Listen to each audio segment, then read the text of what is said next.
In the spring of 1220, on the arid plains of ancient Khorasan, the air was thick with dust and fear. Amidst the shouts of soldiers and the cries of prisoners, a mother watched helplessly as her daughter, barely 14 years old, was dragged toward a caravan of chained bodies. The girl, named Zaria, shed no tears. Her silence was the reflection of a destiny already written, for she knew that resisting would only multiply the pain.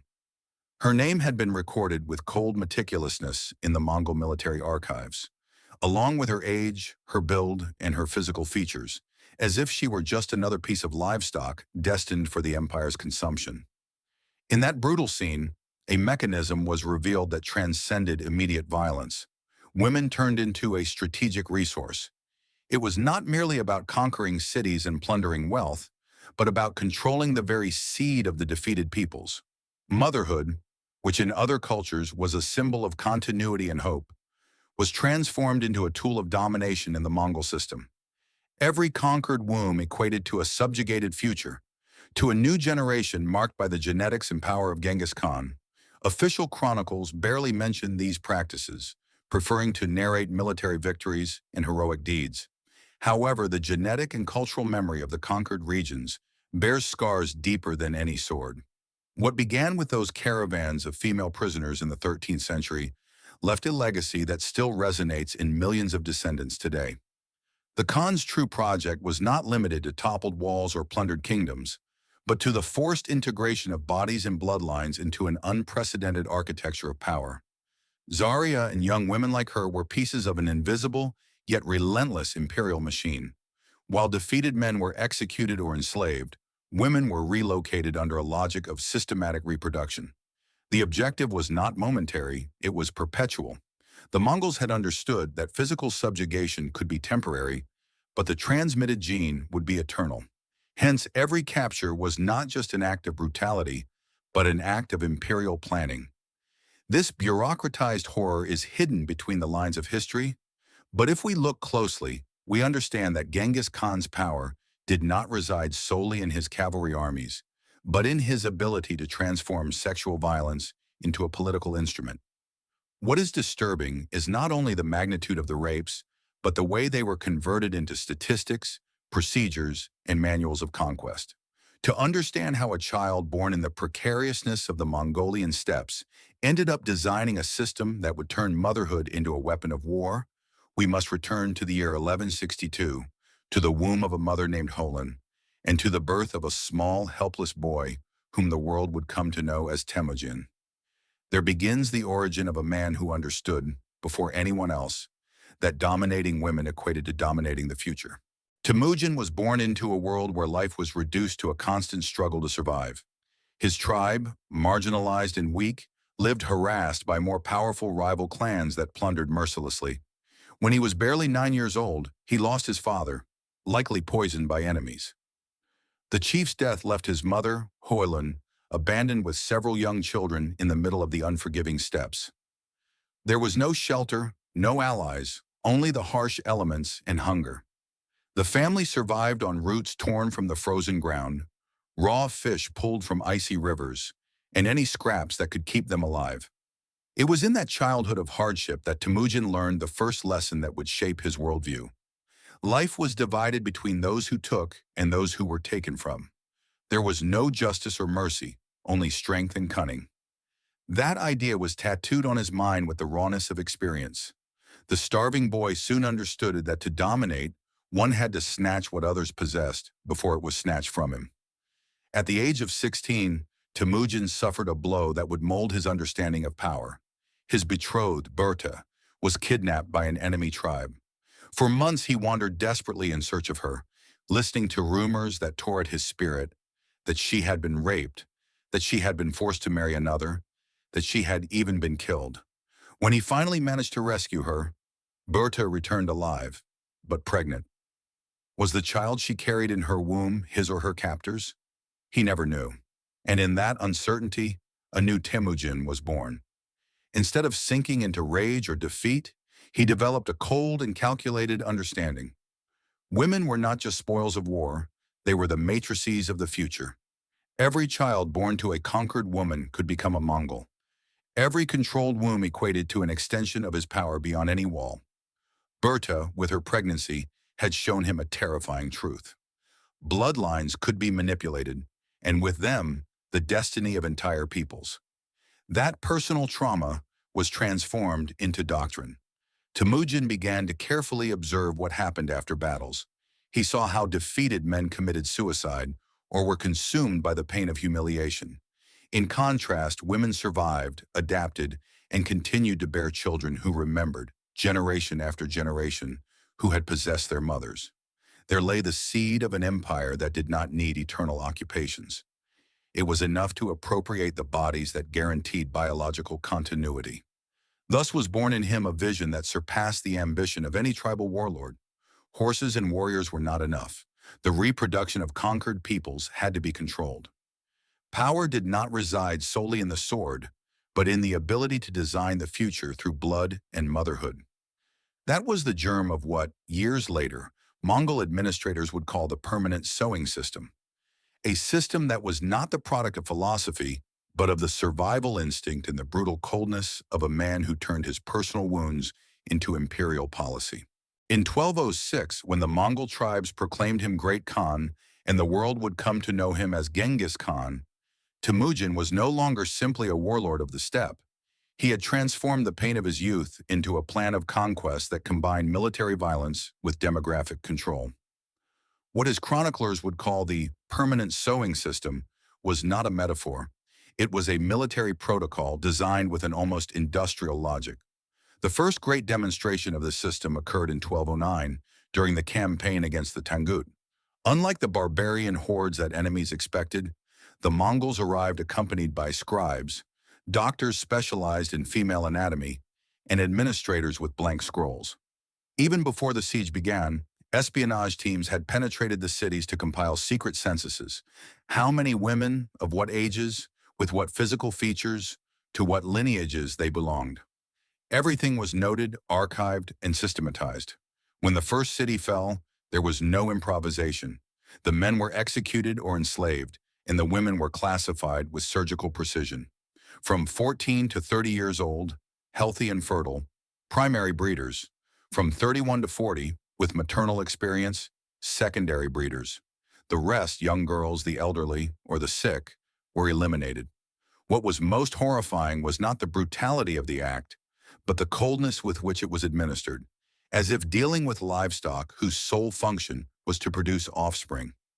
The caravans of captured women traveled behind the army in specially designed wagons.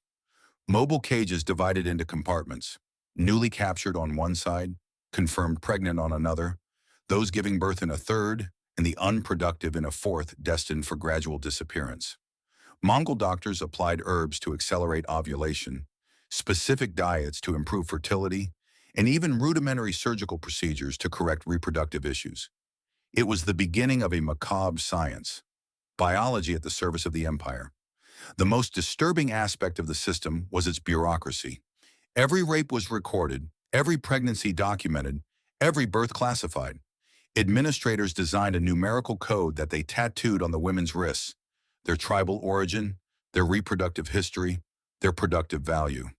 Thus, names were extinguished and human identities were replaced by statistics.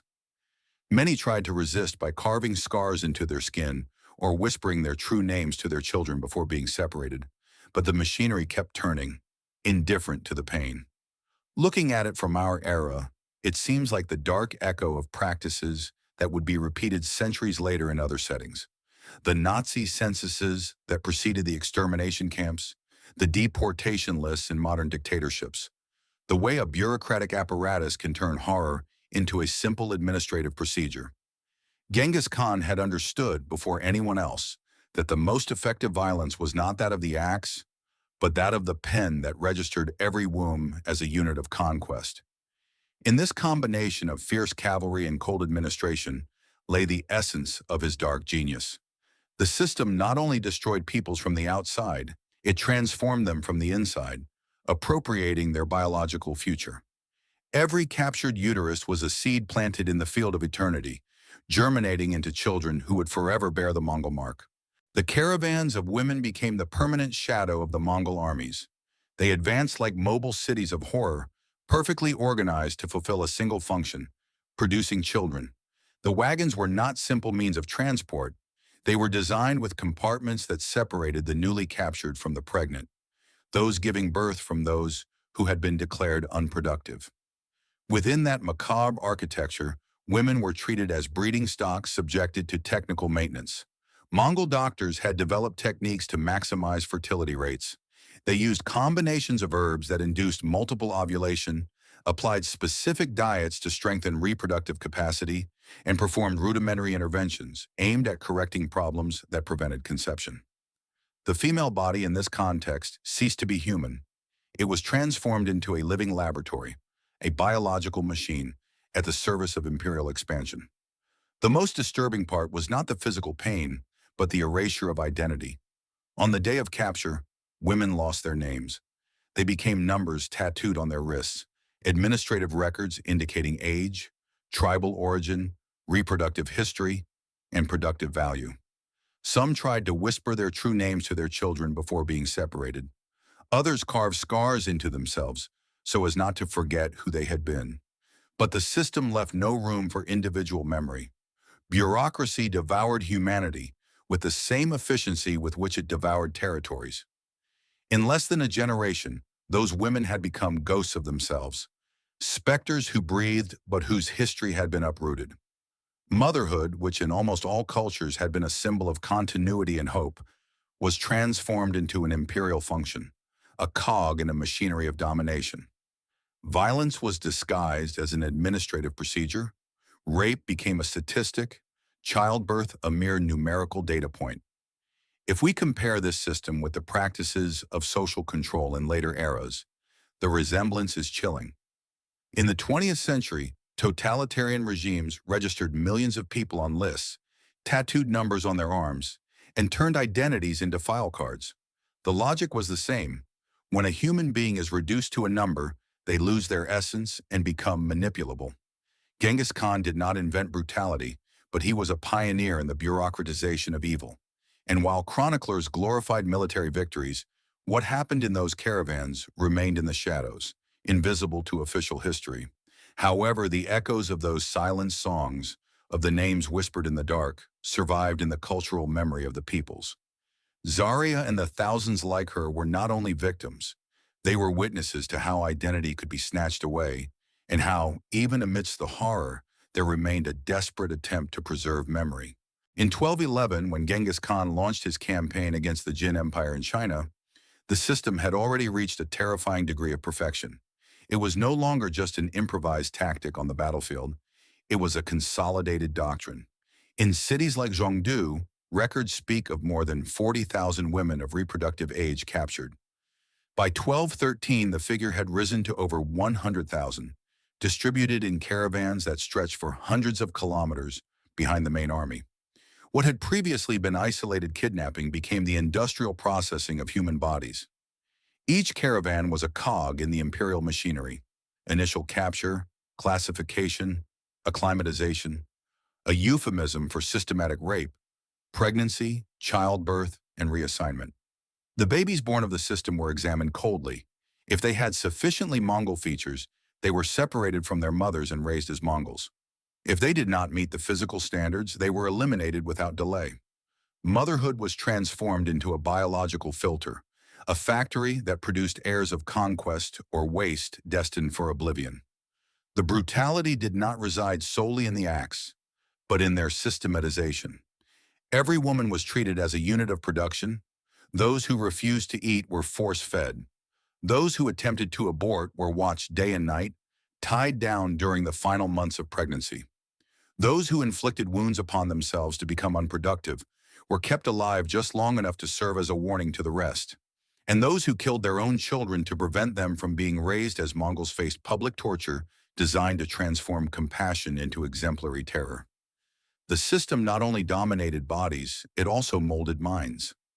Mongol scribes recorded every birth with the same precision with which they noted plundered gold or the number of captured horses. Doctors experimented with reproductive techniques as if they were fine-tuning weapons. Administrators calculated human productivity rates with the same mathematical logic applied to military logistics. Thus, violence ceased to be an outburst of barbarism and became the norm, a habit, a mechanism where no one asked why, only how to make it more efficient. This phenomenon embodies what the philosopher Hannah Arendt would call, centuries later, the banality of evil. Horror, when it becomes routine, loses its exceptional character and becomes normalized. The monstrous no longer needs hatred or fury. It is enough to follow protocol. That is what made Genghis Khan's system more terrifying than any isolated massacre. It turned rape into state policy and motherhood into an instrument of genetic colonization. What had begun on the plains of Mongolia as a tribal survival strategy was now deployed as an imperial project that was not limited to territories or wealth. It was a plan to conquer the future itself. In every pregnant womb in the caravans, the Khan sowed the seed of a victory that would endure long after his armies dismantled their tents and disappeared over the horizon. Faced with that relentless machinery, the women did not resign themselves in absolute silence. On the margins of the Mongol bureaucracy, an invisible, almost undetectable resistance was born, one that was never recorded in official archives. It was a struggle made of minimal gestures, of whispers in the dark, of clandestine strategies to affirm their humanity amidst the horror. Many developed secret codes, hand movements, furtive glances, soft songs that conveyed messages about escape plans or methods to terminate pregnancies. They passed herbs in small doses, hidden in the hems of their clothing, to induce fevers or bleeding. Some learned to discreetly vomit the food they were forced to eat, weakening themselves until they became less fit for reproduction. Others cut themselves in specific places on their bodies with the goal of getting infected and complicating the pregnancy. But the deepest resistance was not physical, but spiritual. In the middle of the night, the women would meet in secret to remember the names of their dead or stolen children, repeating them like prayers so they would not be lost to oblivion. They created improvised rituals, soft songs containing fragments of their culture, and stories passed down in hushed tones to newborns so that, even if they were raised as Mongols, they would retain a spark of memory of who their mothers had been. This silent resistance is comparable to other hidden memories of oppressed peoples throughout history. Just as African slaves in America hid messages in work songs, or prisoners in concentration camps passed prayers and poems to one another, the women of the Mongol caravans secretly preserved what the empire could not control: memory. Because while the body could be reduced to biological merchandise, cultural and emotional identity continued to escape through invisible cracks. The psychology of these women reveals something surprising. Even in extreme conditions of dehumanization, the human mind seeks to affirm itself as a subject. They could not stop themselves from being numbered, classified, or turned into instruments of reproduction. But they could choose not to forget. They could decide that their names, their songs, and their memories would circulate like invisible seeds. In that decision lay a form of power that the Khan never calculated in his administrative tables. However, that resistance was not without unbearable pain. Many knew they would never escape the caravans and would likely die on the journey. But even so, they clung to the idea that something of them would survive, even if it was just in the night air of the steppe, in a song that no one would hear except the spirits. That act of remembering was, in itself, a victory against the logic of oblivion imposed by the empire. Thus, the history of the caravans is not just a tale of absolute oppression. It is also the story of the stubbornness of memory, of the human capacity to rebel even when the body is chained. Those whispers, those muted songs, were the crack through which humanity refused to disappear entirely. In 1219, when Genghis Khan led his armies against the powerful Khwarezmian Empire, the system reached its most refined expression. It was no longer about improvisations amidst the chaos of battle. Everything was regulated by protocols designed for each type of city, each culture, each form of resistance. Espionage teams had evolved into intelligence networks that gathered meticulous information, not only about the women, but also about their families, their emotional bonds, their skills, and their traditions. Everything was used to psychologically manipulate and ensure submission. The cities of Bukhara, Samarkand, and Merv were devastated not only by military violence, but by the methodical violence of a machinery designed to harvest bodies. The Mongols had learned that keeping mothers with their young children during the first few months made them more docile and cooperative. But they also knew that separating them after a certain time definitively broke their will to resist. This psychological precision reveals the extent to which cruelty was turned into a science. The system even distinguished between social classes. Noble women received special treatment. They were given to high-ranking officers and housed in more comfortable tents, not out of compassion, but because the Mongols had observed that children born of noble lineages presented physical and cultural traits that were more easily integrated into the Mongol aristocracy. They were, in other words, an elite biological capital. In contrast, peasant women were processed en masse, valued primarily for their physical endurance and their ability to survive pregnancies in adverse conditions. Mongol doctors applied herbs that induced multiple ovulation, increasing the chances of twins or triplets. They also perfected specific diets that reduced the risk of complications during childbirth. Everything responded to a single logic, maximizing the productivity of every captured womb. This segmentation reveals an unsettling aspect. The system was not only brutal, but deeply hierarchical. Women were classified not as people, but as resources of varying quality, depending on their origin, status, or genetic potential. It was a pyramid of dehumanization that reflected, at its base, the Khan's ideology. Everything could be controlled, even the essence of life. Modern anthropology invites us to think about how power has always sought to appropriate bodies. What Genghis Khan accomplished on an imperial scale anticipates mechanisms that centuries later would be seen in colonizations, where the goal was to whiten populations, or in 20th century eugenics projects that aimed to perfect races through the manipulation of reproduction. In each case, the woman's womb was turned into a silent battlefield, where a war was waged that did not end with the fall of a city, but was perpetuated across entire generations. In Khwarezm, the horror reached an unprecedented scale.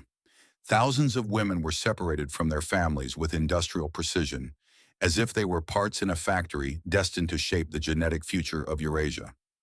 There, amidst cities reduced to ashes, Genghis Khan's system revealed its full dimension, a project that sought not just immediate obedience, but definitive biological colonization. By the year 1220, the system had grown to a scale that defied all human comprehension. Persian and Chinese chronicles speak of caravans of women that stretched for days of marching, aligned with the precision of an army on the move. These were not improvisations. They were mobile cities designed with specialized infrastructure, hospital tents for childbirth, prison wagons for different stages of pregnancy, storehouses of herbs and supplements to maintain fertility, and even wagons designated for the bodies of those who died in the process. The internal organization of these caravans was almost identical to that of a military apparatus. There were specific divisions: initial capture, classification, early pregnancy, advanced pregnancy, childbirth, postpartum, and reassignment. Each division had its own administrators, doctors, and guards. It was a system that reduced human life to a perfectly managed productive cycle. The brutality was hidden beneath a veneer of efficiency. The Khan's true dark genius lay not only in conquering territories, but in understanding that genes were more enduring than any wall. Rape might be an ephemeral act, but genetic inheritance remained. Every child born of the system carried the Mongol mark in their blood, a legacy that could not be erased by rebellions or the rebuilding of cities. Thus, biology became a field of conquest more permanent than war itself. Modern genetic studies confirm the magnitude of this diabolical vision. Approximately 16 million men in the world today descend directly from Genghis Khan or his immediate lineage. That means 1 in every 200 living males carries on his Y chromosome the imprint of that industrial system of forced reproduction. In Mongolia, the proportion reaches 8%, in Central Asia, 3%. Even in Eastern Europe, where the Mongol campaigns lasted for a shorter time, the genetic markers are significant. The disturbing part is that these figures, although chilling, do not tell the whole story, because the system was not limited to Genghis Khan. His sons, his grandsons, and his generals continued to replicate the protocols in every conquest. The method became imperial doctrine, a dynastic inheritance. Ogedei applied it in Eastern Europe. Munka used it in the campaigns against the Abbasid Caliphate, Kublai in China. The machinery of reproduction was not a circumstantial excess, but an essential part of Mongol expansion. If we look at it from the perspective of anthropology, the Khan had transformed motherhood into state policy. Reproduction, which in most societies was an intimate act, became a tool of genetic colonization. And herein lies what is truly terrifying. The boundary between private and public disappeared. The female womb, in his logic, ceased to be a sacred space and was transformed into imperial property. Thus, every child born from those caravans was a living testament to an eternal victory, a victory that did not need horses or swords to prolong itself, because it was transmitted silently in every cell, in every lineage, in every generation, marked by the legacy of an empire that made the human body its greatest battlefield. In 1227, during the campaign against the Tangut, Genghis Khan died, although his passing did not mean the end of the system. On the contrary, his heirs made it an essential part of the imperial legacy. The caravans of captured women stretched at that time for thousands of kilometers across Eurasia. Every Mongol prince inherited not only lands and riches, but also entire groups of women, treated as if they were livestock divided up in a macabre will. The Khan's funeral was marked by blood and silence. Chronicles speak of 40 maidens sacrificed to accompany him on his journey to the afterlife, buried alive alongside his body, but that was merely the visible ceremony. The true funerary offering consisted of thousands of women secretly executed to prevent them from escaping during the period of power transition. Their bodies were thrown into mass graves, organized with the same bureaucratic precision that had characterized the entire system during the Khan's life. Modern archaeology confirms these accounts. Excavations in Central Asia and ancient Khorasan have uncovered massive cemeteries of young women, buried in areas separate from the warriors. Many skeletons show signs of chronic malnutrition, poorly healed fractures, and were caused by forced transport. Alongside them were found the remains of babies and small children, buried without traditional Mongol rituals, proof that they were not considered subjects worthy of memory. At a site near Bukhara, archaeologists found something particularly revealing: the remains of a mother and daughter buried together. DNA analysis confirmed the biological link, but isotopes revealed something more unsettling. The mother was local, while the daughter had traveled great distances before dying. That contrast brutally demonstrated the magnitude of the system. A girl born in captivity had been transported hundreds of kilometers to fulfill the function the empire had assigned her, until death stopped her. The death of Genghis Khan did not put an end to the machinery. On the contrary, it consolidated it. Ogedei, his successor, perfected the techniques during the invasion of Eastern Europe. Munka and Kublai adapted the method in their own campaigns. Each generation of the dynasty turned the female body into genetic capital that ensured the continuity of power. Rape was no longer an excess of war, but an inherited tradition. This detail is perhaps the most chilling. The system survived its creator. While conquered peoples tried to rebuild after military devastation, biology worked in silence, sowing the Mongol inheritance in every colonized womb. The death of the man did not mean the end of the project. What he had started became doctrine, a manual of conquest, a perpetual legacy. The story that began with Zarya and thousands of young women like her did not end in the caravans of the 13th century. Its echoes still resonate today, not only in the genes that millions of people carry without knowing it, but also in the cultural memory of subjugated peoples. Genghis Khan's system was not limited to physical violence. It was a project that transformed reproduction, motherhood, and identity into instruments of imperial power. By reducing women to numbers and statistics, he inaugurated a model of biological control that centuries later would be imitated by modern totalitarian regimes. The most unsettling part is that this mechanism does not belong solely to the past. Although today the world shudders to hear how the Mongols turned wombs into battlefields, we must recognize that there are contemporary ways of instrumentalizing the human body. Sexual exploitation in armed conflicts, human trafficking, genetic manipulation for political or economic ends. All of these are modern echoes of that dark system born on the steppes.